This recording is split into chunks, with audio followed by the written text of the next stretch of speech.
Hey, everybody. Mark and I have over 20 years of experience as therapists and as addicts in long term successful recovery.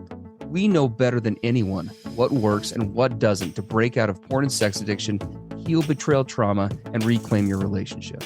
And we've poured all of our personal and professional recovery and healing experience into a first of its kind program for addicts, spouses, and couples. We call it Dare to Connect. At least 4 times every week, we engage with you in real time, in the trenches, giving you the knowledge and the tools to take back your life and relationship. Whatever else you've done on your journey for healing and recovery, you've never done anything like this. Mark and I, we've made all the mistakes, so you don't have to. Don't reinvent the wheel. We all know tomorrow never comes. Look, don't wait one more day to change. Claim your free 2-week trial today at daretoconnectnow.com.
So, Steve, we were talking earlier about this thing that I call the big mystery.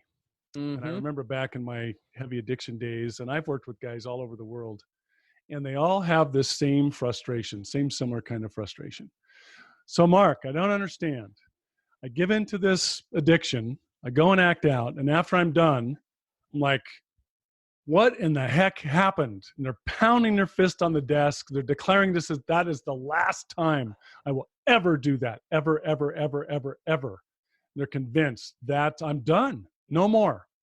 Yep. And then 2 minutes or 2 hours or 2 days or 2 weeks or 2 months later, they're right back in the same place doing the same thing that they declared they would never do again. And it's this crazy place of frustration and confusion and hopelessness. And with me, even drove me, many years ago to the place of even putting a gun to my head. And it's what we call the big mystery. Why do I do that? Why can't I just say no one final time? I should be able to just make the decision. Totally. Well, it is total insanity. It's literal insanity when you think about it, right? Right. We're all familiar with that way popular, insanity is doing the same thing over and over, expecting a different result. And among other things, isn't that what we, every time, and I know that I've gone through that myself, as have you, it's one of those things where you get to that point in your thinking, and you get far enough into the addiction where somehow you think that this time it'll be different. It's going to be different. Yep. This time's going to be different. Every other time has ruined my life, my marriage, everything else. But today, today it'll be different. And we'll talk more about, what it means to be in recovery and how for some reason, the survival addict, pleasure-seeking brain, escaping brain doesn't want to deal with the fact that there's going to be some work involved. There's got to be a process and steps and all the rest of it. And we'll do that in future podcasts. But today, our whole purpose today is to unravel this mystery. Why do I keep going back to something that is destroying my life, creating so many problems that even in many ways, I disdain it. I despise it. I don't want to be involved with it, but I keep going back. Yeah. And so today, we're going to solve the mystery. By the time you're done listening to this podcast, no more mystery. Healed. Well, I didn't say that because there was many, many years that I didn't have the mystery anymore, but I was still acting out. And when I was done, I could tell you the neurochemicals that were releasing, where they were releasing. And I could take you through a play-by-play, step-by-step process. There was no mystery whatsoever. but I was Absolutely. still doing it. But it is a starting point. Knowledge But is at least power. we can start by unraveling the mystery, so that it's like, okay, I got that pretty clear now. It's no longer mysterious. Absolutely. So with that introduction, let's launch into and let's unravel this thing one step at a time. Sounds great. How does this addiction work? Let's start from the beginning and go right on through. Okay. So we're going to introduce a couple of concepts that we're going to refer to throughout the rest of the podcast, but we wanted to just kind of give a quick little intro into each one so that you guys know what we're referring to. You can find diagrams for both of these, the addiction cycle, which is what I'm going to talk about here in a minute, and then Mark's funnel here in a couple minutes after that. Those can both be found at pbscpodcast.com under the resources tab. So you can actually have diagrams to look at what we're talking about here. So with that in mind, we'll go and we'll start with just the addiction cycle. So the addiction cycle model is taken from a man named Patrick Carnes. He's regarded by many as kind of the world authority on sexual addiction. He's the gentleman who I did my CSAT, Certified Sex Addiction Therapist, training through. He was talking about, sex being an addiction or potentially being an addiction back in the 80s when everybody thought that you couldn't even be addicted to sex, and that was impossible. And then the internet happened, and that changed everything. So this is kind of a long-standing model that he's had, and it's been tweaked and changed over the years, but we're just going to go through the basics of it today. So there's 4 main steps to the addiction cycle. And actually, I should back up. There's technically a 5th. Before you get into the 4 main steps, there's always, as is going to be the case with the funnel, as Mark's going to explain in a second, there's always an initiating, what we call a trigger, right? Now, most of you who are listening by this point probably know what a trigger is, but just so we're on the same page, a trigger is just anything in your environment that elicits your brain to go from a place of just normal, healthy functioning. You're going through your day, you're going to work, getting the kids ready for school, whatever, to something happening, and it's just kind of a snap reaction oftentimes, where sometimes it's more obvious, sometimes not, but where the brain shifts from that place of normalcy, if you will, into a place of beginning to obsess and to what I call going on the hunt, quote unquote. So I'm now in this seeking mode, where I'm starting to look for something in my environment that can pull me further down into the addiction cycle. So it's like having chum kind of put in the water. We'll talk more about triggers another day, and I think we have already in other recent episodes, but they generally come as either emotional triggers or the more blatant sexual ones, but both end up leading to the same place. Once we go through experience that trigger, then we're immediately pushed into this preoccupation place. So this is where we haven't yet, technically acted out, quote unquote, in our addiction. We haven't done anything of that nature, but it's on our brain. We have sex on the brain, right? For lack of a better term. As the addiction cycle progresses and we move more into the second main step, that is what Patrick Carnes refers to as called ritualizing. So ritualizing is kind of a catch-all term that's used to describe anything that's happening in your environment or things that you are doing specifically as part of your addiction, or part of the process you go through before you act out, that reinforces the addiction as well as deepens your focus in on it. And again, we're going to talk about all these more in depth as we go through. Third section is the actual acting out, right? So the pornography, the masturbation, the other forms of use, although porn fits multiple categories. Again, we'll talk about that in a second. And then the last stage is very much reminiscent of what Mark described at the beginning of the podcast, right? It's the pain, remorse. Oh my gosh, what was I thinking? That was insane. Why did I go back? I can't believe I did this again, right? And it's going through that whole section. And then that's usually accompanied, I also refer to that last piece of the cycle as the blood oaths cycle. This is usually where we make all sorts of crazy promises that we're never going to ever act out ever again, and here's all the reasons why and how. Some of which are great commitments, others are kind of unrealistic and pies in the sky. But anyway, we're going to get into all of that. So that's the first half of this equation. Yeah, and so the addiction cycle is a really sound and amazing way to talk about it. I love Patrick. Worked with him years ago, and we actually did some training and speaking together. And he's an amazing man. I call him the godfather of the whole sexual addiction movement. Yeah. And the way I talk about it actually came from another great psychologist, my mentor, Dr. Paige Bailey. And he taught me what I call the addiction or the sexual funnel. And so if you imagine in your mind the shape of an hourglass, so it's wide at the top, and then it narrows down to this little tiny passageway in the middle, and then widens out again at the bottom. And so Steve talked about those triggers. So there's something that triggers in my life that causes me to feel the need to go and seek escape, medication, soothing, avoiding, feeling better, seeking pleasure, and we call that going into the funnel. And once I hit into the top of that funnel or that hourglass, really powerful neurochemicals start releasing in my brain. Things like dopamine, norepinephrine, serotonin, oxytocin, endorphins, our body's own natural morphine. All of those chemicals start releasing, and it moves my brain down that funnel.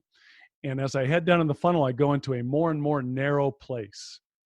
Brain starts to close out everything around me, closes out thoughts of my family, my marriage, consequences, my future, even legal consequences disappear in that narrowing process, until finally, when I get down into that really narrow part in the middle of that hourglass or funnel, I've blocked out all of it. And my brain is intent on getting to one place, that climax, right? That conclusion, whatever that might be with regard to my addiction. But typically it's ejaculation and climax, which is the final part of that process. So I move down through the funnel, everything's blocked out, and then I get to that place of climax. And then when that's over, my brain emerges from that narrow place. All of those chemicals start to dissipate and essentially go away, disappear. And now my brain returns to its, quote, normal functioning. And then the bottom of the funnel is where all of the consequences hit me, because now I can think straight again. And that's what I call the dialogue from hell. What was I thinking? What was I doing? Oh my gosh, I can't believe what I just sacrificed and gave up. I've done it again. I can't believe it. And often that kind of hopelessness and confusion will then motivate me, trigger me to then go and head back into the top of the funnel and do it all again. Because the first time, it didn't quite do it. Now I have the solution to all of my problems and how horrible I'm feeling in the bottom of the funnel. And I know the solution is to go try it again. This time it will solve everything. Yeah. Anyway, so you can get stuck in that cycle, around and around for years, decades, and a lifetime. So that's the funnel. Awesome. So addiction cycle and funnel. We're going to refer to both of those as we go through the steps now. Awesome. So yeah, so and Mark was the one who coined this funnel concept. He's talked about it in other books that he's written, as well as in the Pornography Paradox, which we co-authored. And when I talk to clients, because I will use the funnel concept with clients when they come in, probably the best way that I have found to visualize this is, some of you might remember back in the day, maybe they still even have these, I don't know, but in like fast food restaurants and things, there used to be these charity coin, like big funnel things. You know what I'm talking about, Mark? Where you can put the coin in and like watch it circle around the funnel. Yeah, in museums and places you'd see those. Yeah, it goes around and around until finally it disappears in the hole. Yeah, and if you were like me, I was a cheapskate, so I'd wait till it got to the bottom and then grab it again and put it back over the top. Right? But that's a really good analogy for me with how the funnel tends to work. When we first put that coin into that funnel and the coin is slowly circling outside the wide ridge, right? We've got and Mark, correct me if I'm wrong, but we've got a good grip on reality at that point, right? At first, yeah.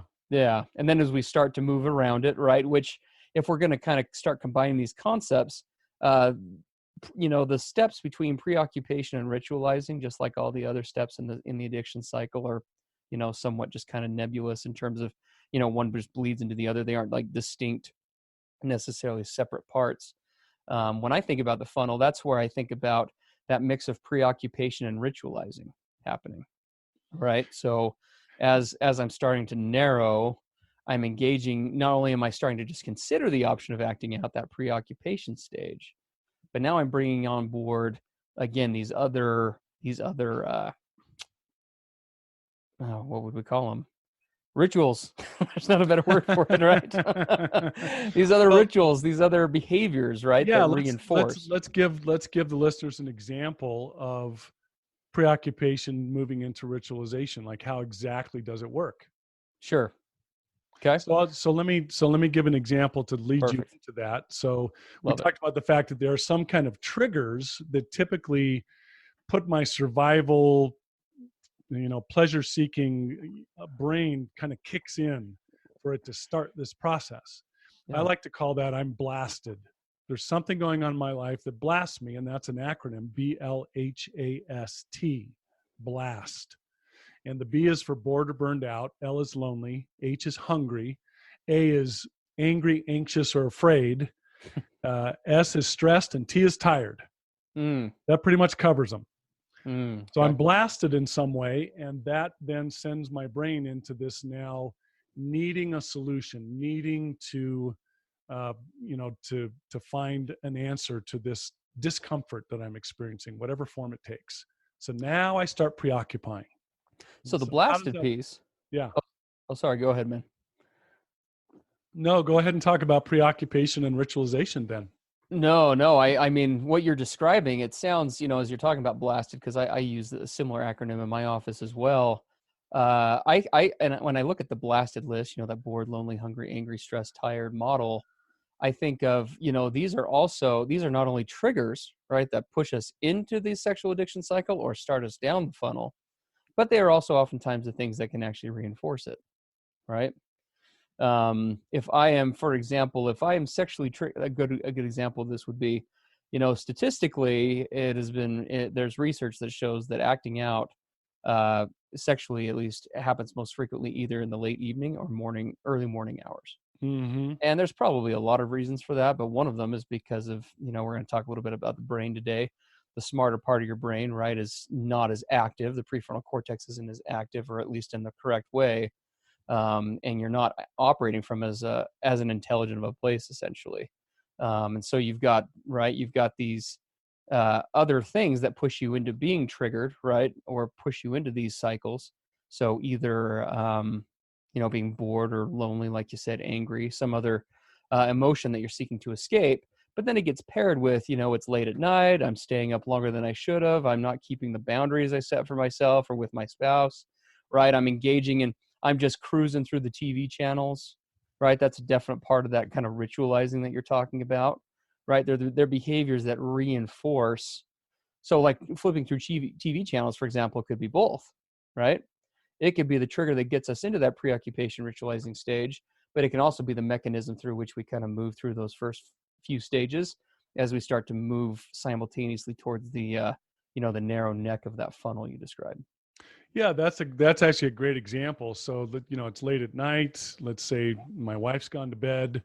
I'm kind of bored after a long day, kind of tired. Maybe I'm feeling some entitlement. I've worked hard today. I deserve a break. Mm-hmm. Maybe I'm feeling a little lonely because maybe we weren't getting along the greatest, and she just went off to bed. So here's all these triggers hitting me, and now I start to have these little thoughts about sexual things, little urges, little images in my head, whatever it is. And then I think, you know what, I'm just going to turn on the TV and see what's on. Mm-hmm. Now I've started into what we call my ritual. Yes. And I like to say that survival part of us, that little survival brain, is really crafty. Oh yeah. It's sophisticated and shrewd, and it will be leading you into that funnel and down that path before you even know consciously that it's happening. Well, Mm. no, I'm just turning on the TV. That's not bad. That can't be part of my ritual. Turning on the television, give me a break. Oh no, Yeah. let me tell you, that part of your brain's already started you down the path. And now let me just click around and see what's there. So now I'm Yeah. channel surfing. It's Mm-hmm. part of my ritual. I'm not looking for anything. I'm just searching here. Yeah. And there in the back of your head, there's part of you that's just hoping that you'll catch a glimpse of something. Sure. And as soon as you do, now you've gone one step farther in the funnel in your ritualization, right? Yep. Well, and this is where the insanity starts to set in, right? And a lot of those character defects or thinking errors, in many cases Mm-hmm. kind of come into play, right? We're almost playing victim to the TV. Well, if I flip through all 55,000 of my cable channels and nothing comes up that's triggering at 3 a.m, then I guess it was meant to be. Right. Yeah. That I didn't act out. But if it does, I'm almost kind of victim to it. There's something that we probably ought to mention here too about triggers, and these cycles that we're talking about in general. There isn't really a time frame, right, tied to these cycles. These can be really short. Sometimes we move through the cycle so quick, or through the funnel so fast that we almost don't even kind of see what's happening. Other times, these can last over the course of days, weeks. I worked with guys whose cycle, so to speak, will oftentimes be months. Yes. I think of one guy that I worked with years and years ago, who his addiction cycle to completely move through that funnel process was probably about 3 or 4 months. What would happen was he would plan his own business trips. Yes. Because he was, in a prominent position with who he worked for. And so he'd plan out these business trips. And for weeks and months in advance, he would get online and look at what seedier parts of town he could get a hotel in, or, Yes. what other sketchy things were around and he would picture and fantasize for months, right, about the things that could happen while he was out there, the potential, right, the possibilities. Well, and here's the insidious part of that kind of ritualization, because I've had clients like that as well. And I even had some of those experiences in my old addiction days. Mm-hmm. You're right. You can have months of ritualization, but from a neuroscience standpoint, here's the deal.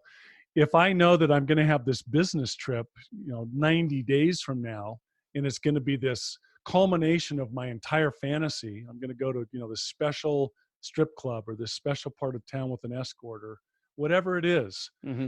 The thing about that process, as soon as I start thinking about that, and especially as I start seeing it in my mind, something that isn't going to happen for 3 months, but I'm starting to visualize it, my brain will start to release those same powerful neurochemicals in that funnel, Mm-hmm. just for the fact that I'm thinking about what will happen or what might happen or could happen.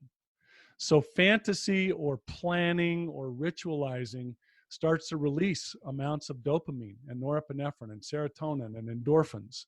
Absolutely. I'm already in the funnel. Yeah. But as you said, picture this giant funnel with that penny spinning around slow on the outside rim, and it's just slow.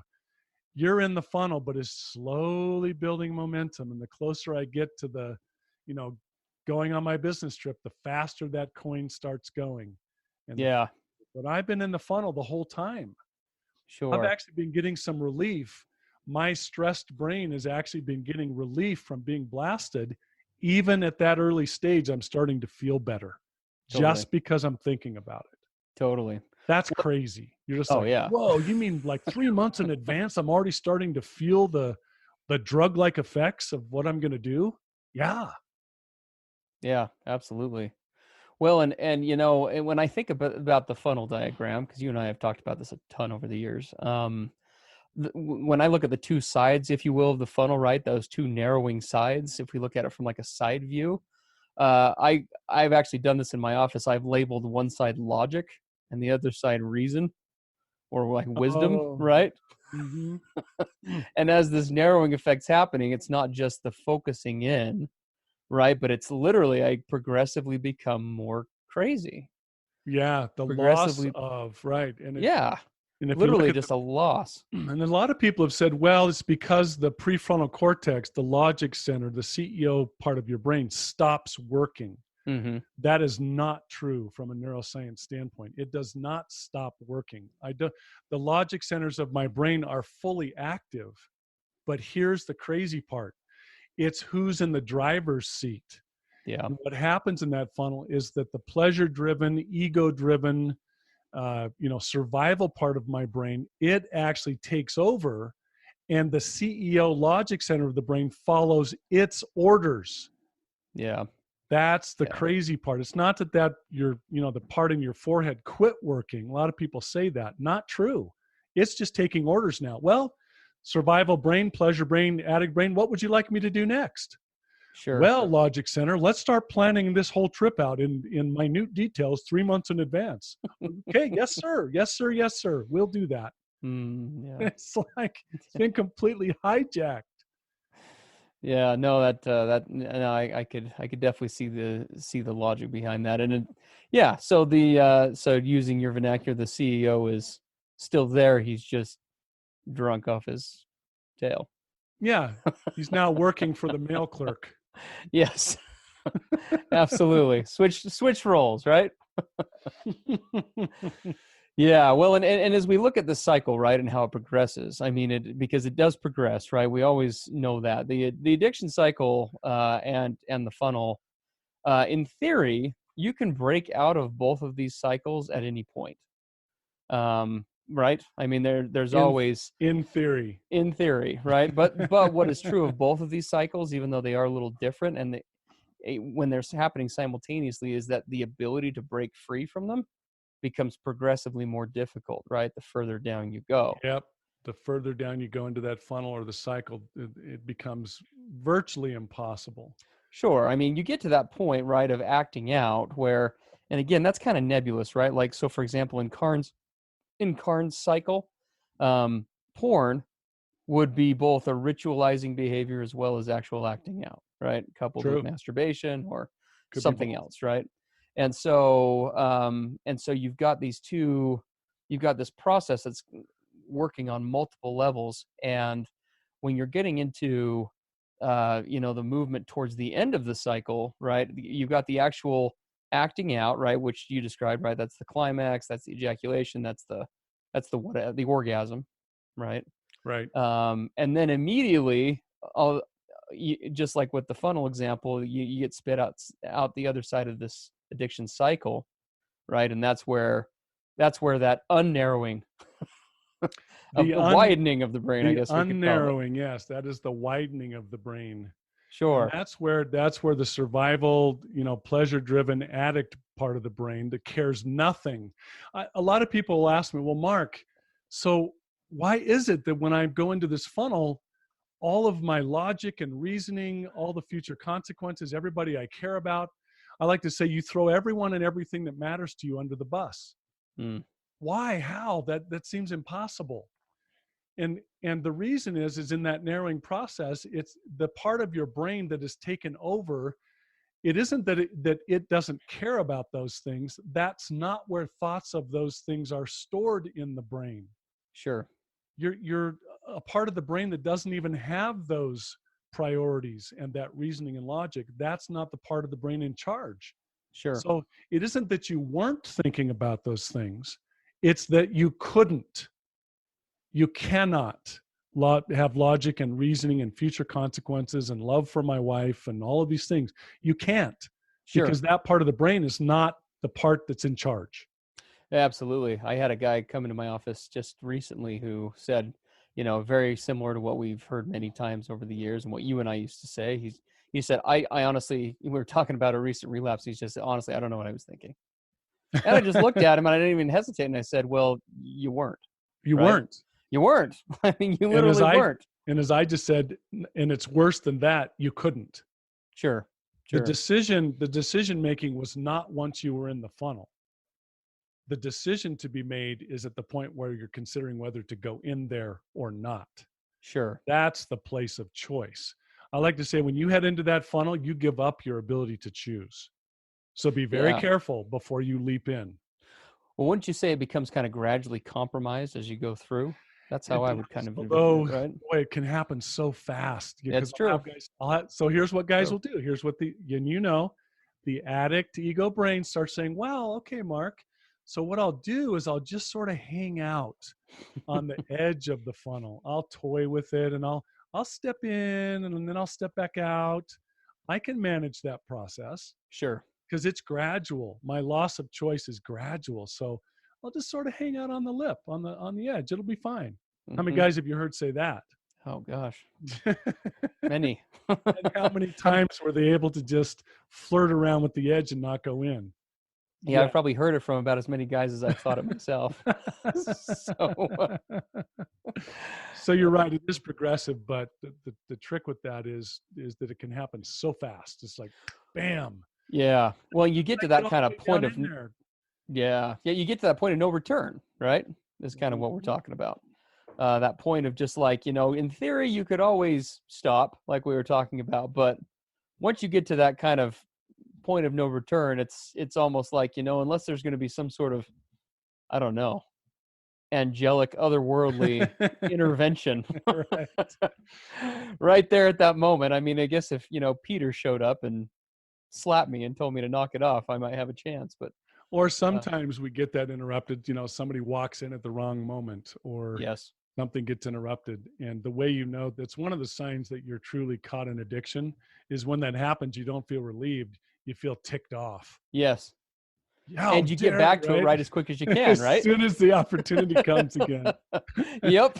It's like you've just been pause button. You've just been saved, and all you are is frustrated and can't wait to go back and be uninterrupted as soon as possible. So true. Absolutely. Well, and that makes total sense, right? With what we're talking about, because again, the brain doesn't want to think about those consequences, right?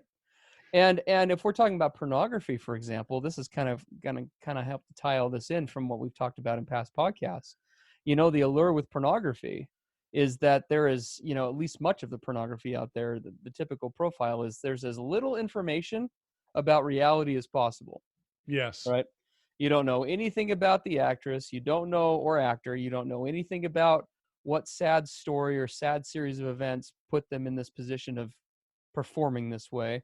You don't know, the drug habits or the compulsions that they have, or the trauma that they've endured, or any of those things, right? It's the furthest thing from what they put in those videos, because nobody talks. There's no mention of the families they came from, or anything along the way that got them in that place. The question is, why don't you see any of those things? It's exactly what we're talking about. Because the reason is, if suddenly those kinds of things were to start to show up, that part of your brain that cares about those things, that can logic and reason through that, would come back into the driver's seat.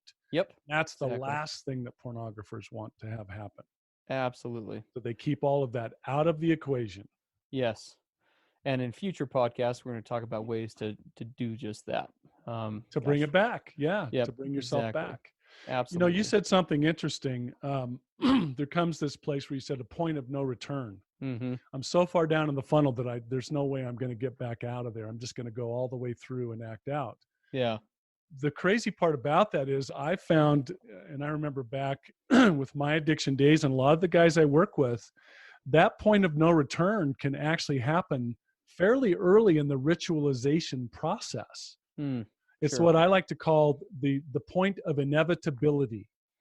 There's something, little voice in my brain, some little switch that flips that says, this is inevitable.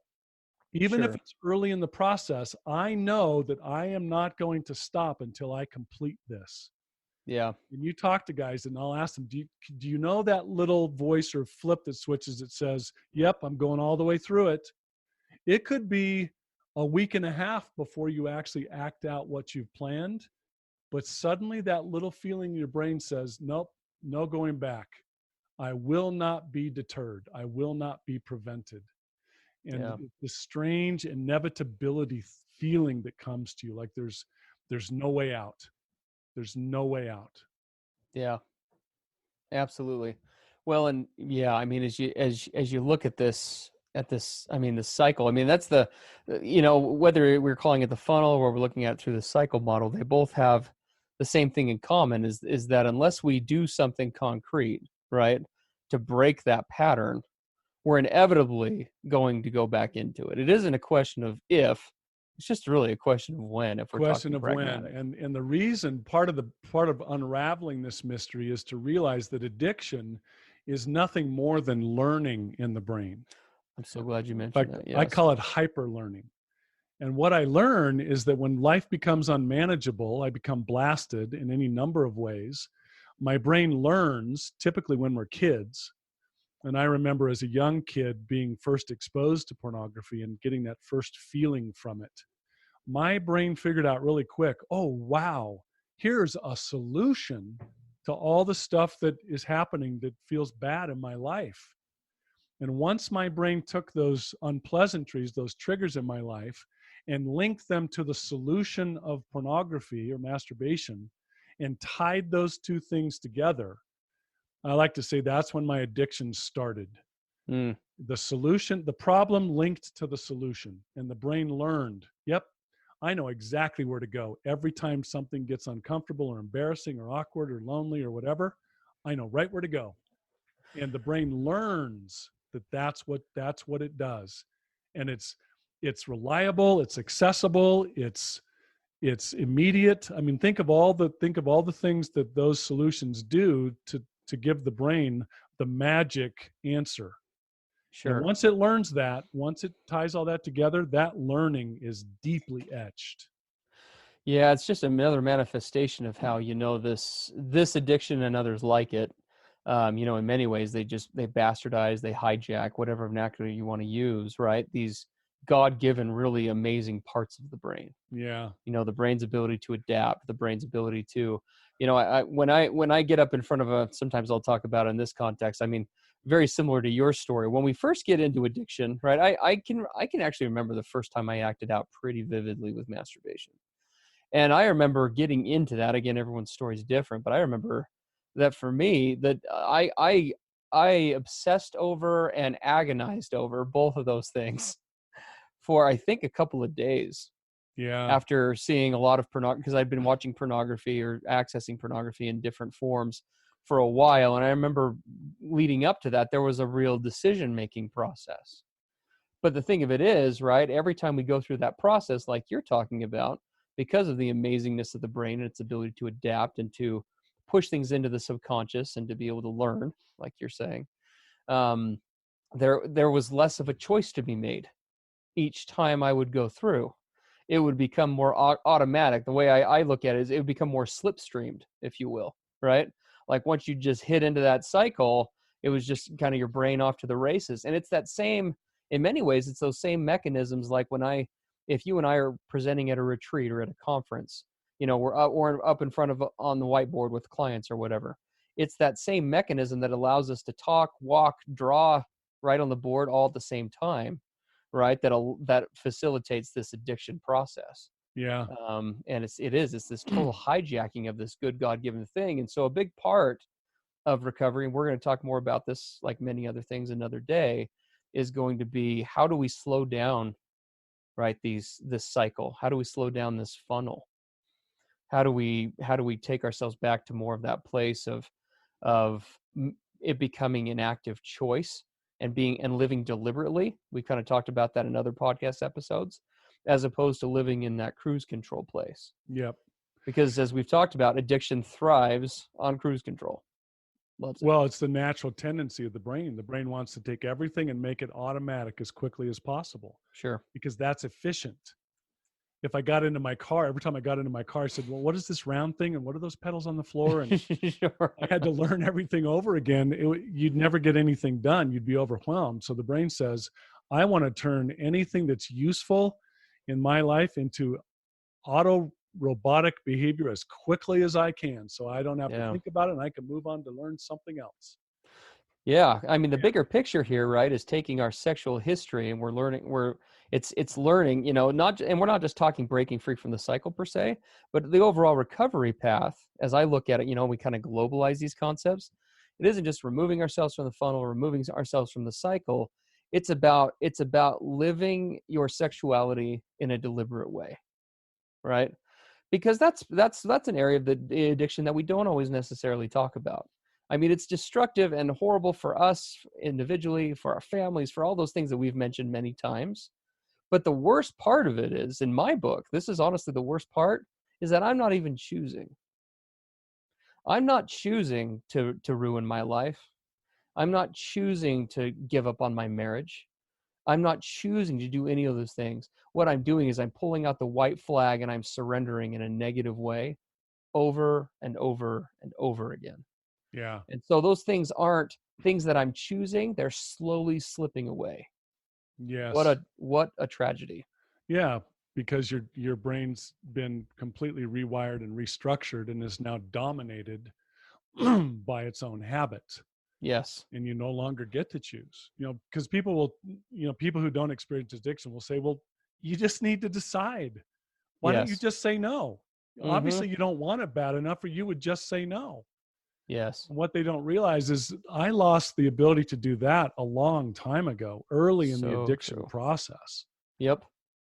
Now, the good news is, on this podcast, is that doesn't mean that you're a lost cause or everything's hopeless and there's no way to turn around. That isn't true. Yeah. And I like to say the same kind of process that got you into this addiction can get you out. Mm-hmm. There's this beautiful thing called neuroplasticity. And it means that your brain is moldable, shapeable, changeable. The same neuroplasticity that built this addiction can Can get you also out. build something different. Yep. Now we'll talk about the steps and the processes that allow you to do that, because it isn't just as simple as saying no and suddenly, going down a different track. Mm-hmm. Willpower is not enough. In fact, in many ways, willpower works against you and deepens your addiction. But I like to say it's not about will, it's about skill. Sure. And we can teach you the skills to literally mold your own mind. You can't recover with the brain you have today. We have to help you build a new brain. Sure. Absolutely. So knowledge is power, right? But only if we implement it. So Mm-hmm. if we're looking at this, well, like I mentioned at the beginning of the podcast, if you go to pbscpodcast.com, and that's pbscpodcast.com, under the resources tab, you're going to see diagrams for both of these. And like we do every week, we're going to give you guys an assignment, something to kind of work on. The more you can be in tune with this cycle, and this applies both for the addicts out there as well as spouses, the better acquainted you both are with this cycle and how it works, the better you are going to be able to support your own recovery or that of your spouse. Because oftentimes, like we're going to talk about further, and like we mentioned briefly, the real power to knowing about this stuff is recognizing it as early on as possible, so that you can catch your real recovery doesn't involve never getting stuck in the cycle or never getting pulled into the funnel. Real recovery means the minute the coin goes into the funnel, the minute I move into preoccupation, I'm able to recognize it and use good coping skills, techniques, recovery tools to get out. So with that in mind, what you'll want to do is just, like I said, you can pull up the diagrams for this on our website. And once you've pulled up both of those, it would be a great, we've already got you guys doing couples check-ins, or you can even do this individually. Maybe this might be an assignment that actually might be better individually. But print those off or write them out in a notebook, draw the diagrams in your notebook, whatever you want to do, and then go through and start marking your own behaviors, right? What does preoccupation, for example, look like for you? As therapists, we can both give you, kind of a laundry list of some common things, but kind of going back to my example with the gentleman, who would go on business trips out of town, most people wouldn't necessarily look at that as a preoccupation behavior, but for him, it very much was. And so go through each of those steps and identify, what sorts of rituals, what sorts of behaviors accompany the other parts of my addiction? In what ways do I actually act out? How does the narrowing of the funnel look in my brain? What are some of the first things that go away, right? Some of the things that I'm not able to reflect on or able to hold on. In what ways do I go crazy or insane, literally clinically insane, as I go through this process? And then bring those together if you're a couple and start comparing. See if you're able to identify, not just the addict, but partners can be really helpful with this if you guys are in a good place to talk about it, in terms of both identifying, these different pieces, so that we can set that stage for being done with it as quickly as possible, and again, staying out of these two horrible, awful, terrible components of the addiction. Yeah, I love that exercise. Just start being mindful of how this applies in your life. What kinds of triggers will start sending me toward the funnel? How do I know that I'm starting into the funnel? What are the little behaviors that are more subtle, the little rituals that I engage in that don't seem all that big a deal at first, but I know where they're taking me. So just starting to pay attention to those things is such a big deal. And so a lot of it is mindfulness and awareness. I like to say that's better than half the battle. If you can actually start stepping outside yourself and noticing, oh, look at that. I was feeling a little bit stressed after work or bored. I've got the controller in my hand. I'm starting to channel surf. Oh, baby, channel surfing. Yep, there's an early one in my ritual.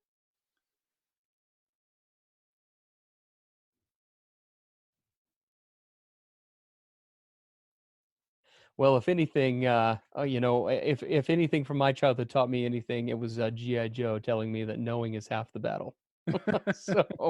I'm probably going to get slammed for a copyright infringement for saying that. But anyway, thanks everybody. Next week we're gonna kind of dive more into some of the other components of the addiction and start working on some new exciting tools for beating this thing on an individual front and as a couple.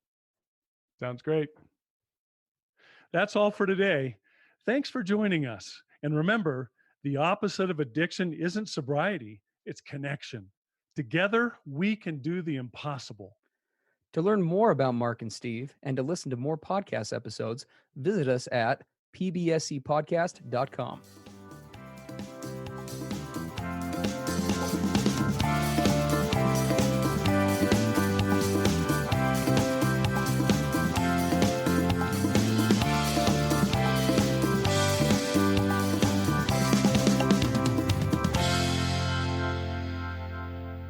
Everything expressed on the PBSC podcast are the opinions of the hosts and the participants and is for informational and educational purposes only. This podcast should not be considered mental health therapy or as a substitute thereof. It is strongly recommended that you seek out the clinical guidance of an individual qualified mental health professional. If you're experiencing thoughts of suicide, self-harm, or a desire to harm others, please dial 911 or go to your nearest emergency room.